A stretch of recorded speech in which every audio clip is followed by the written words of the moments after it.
Ladies and gentlemen, welcome. Humans are entering an inflection point, one where food is becoming more plentiful, medicine and technology progressing almost daily, it seems like. However, on one hand, humans are now choosing to have fewer children, at least in developed nations. Now, today I've got an interesting article coming from Forbes on the rise of DINK, SINKs, DINKWADs, KIPPERS, and more. It's very interesting.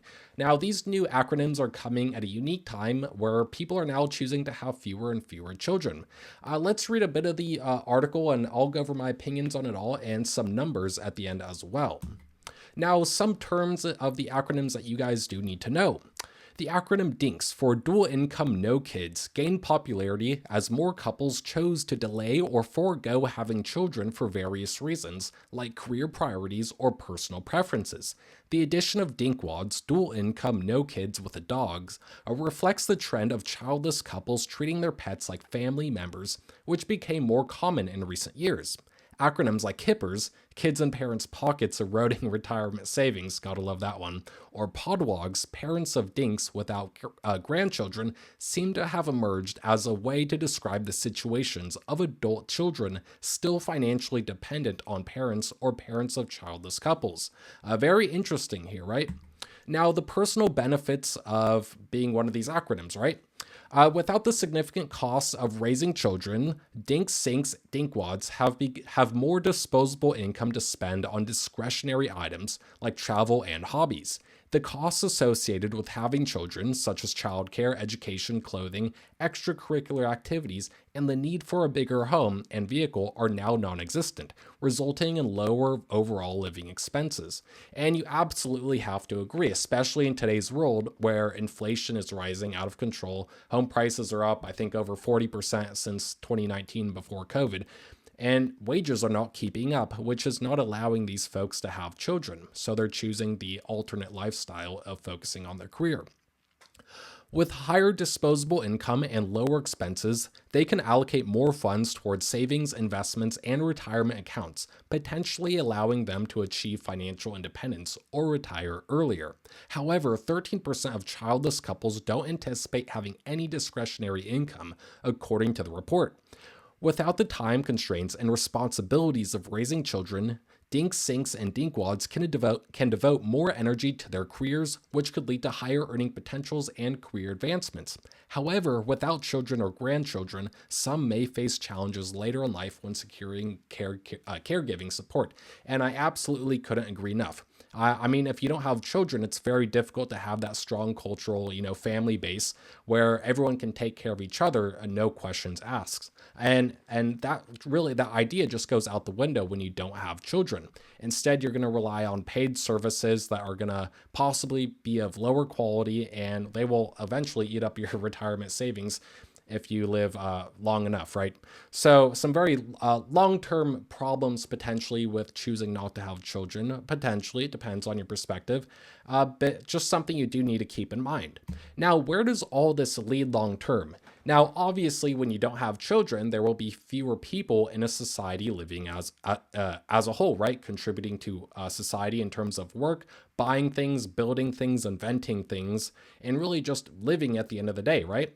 And you look at these developed nations, right? You have Japan here, the United States, Germany, and China. Now, keep in mind, these are 2021 numbers, and these nations are between 1.16 to 1.66 birth rates per woman, which is far below the replacement value needed of 2.1 children needed per woman just to maintain the current population status.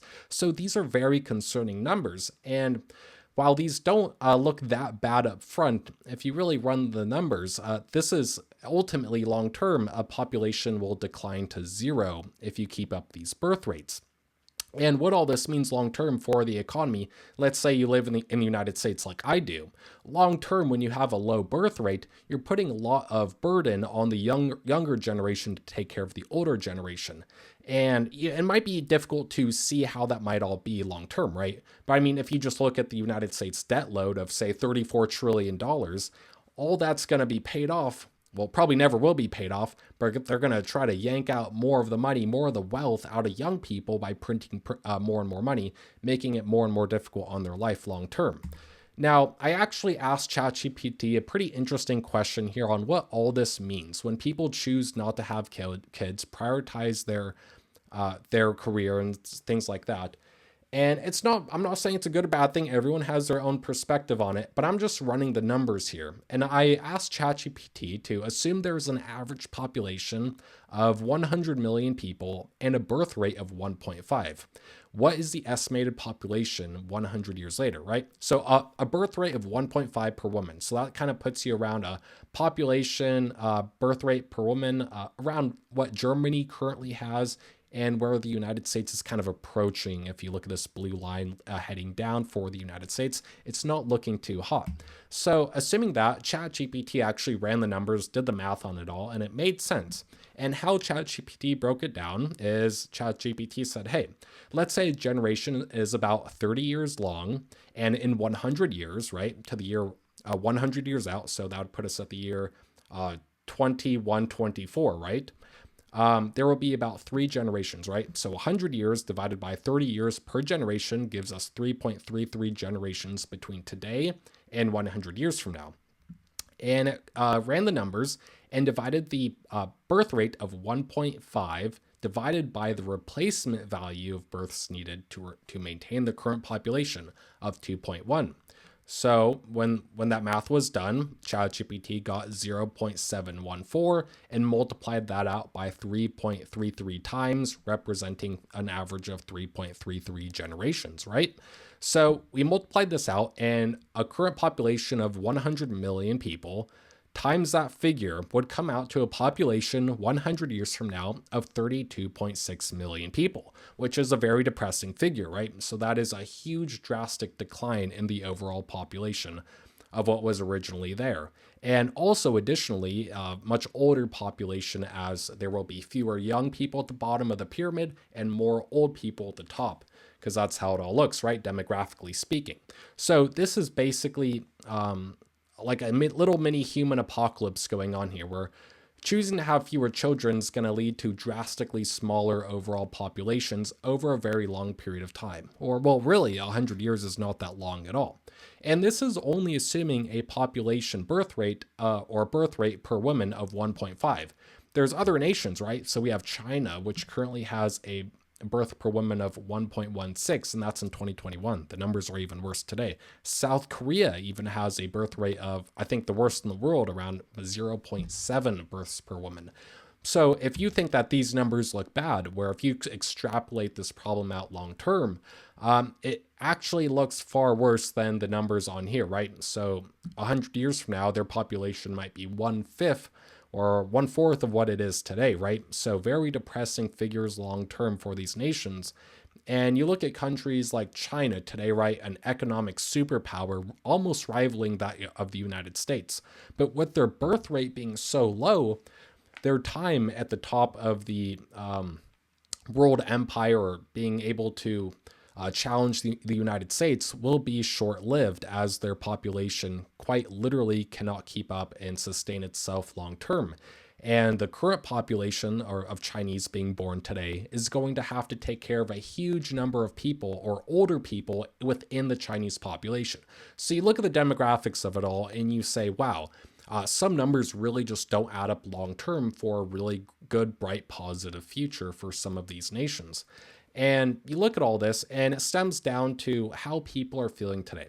And there's all sorts of different metrics that people look at to see if a society is healthy. They look at education rates, consumer price inflation numbers, wage gains, things like that, right? And then you see presidents, whether it be Trump, Joe Biden, whoever it is, come out and say, oh, the economy is doing so great.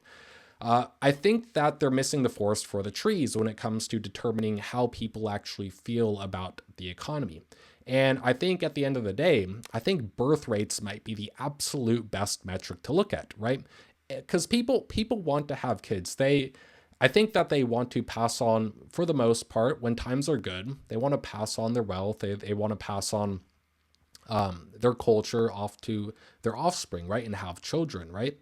And that's simply not happening at the rate that it used to back then. And so many dynamics have changed. And many people point at women entering the workforce, things like that, or children going from being assets back then, working on the farm, contributing to society, to today living in cities being, in a large case, liabilities and very expensive to grow from the age of 0 to say 25, between that whole time frame of you having to feed them, sending them to school, them consuming your time.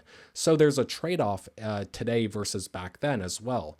And people simply are not wanting to take on that risk of having children to drag themselves down, economically speaking, in many cases. There's a lot of reasons for it all, but there are some very large ones that do stand out.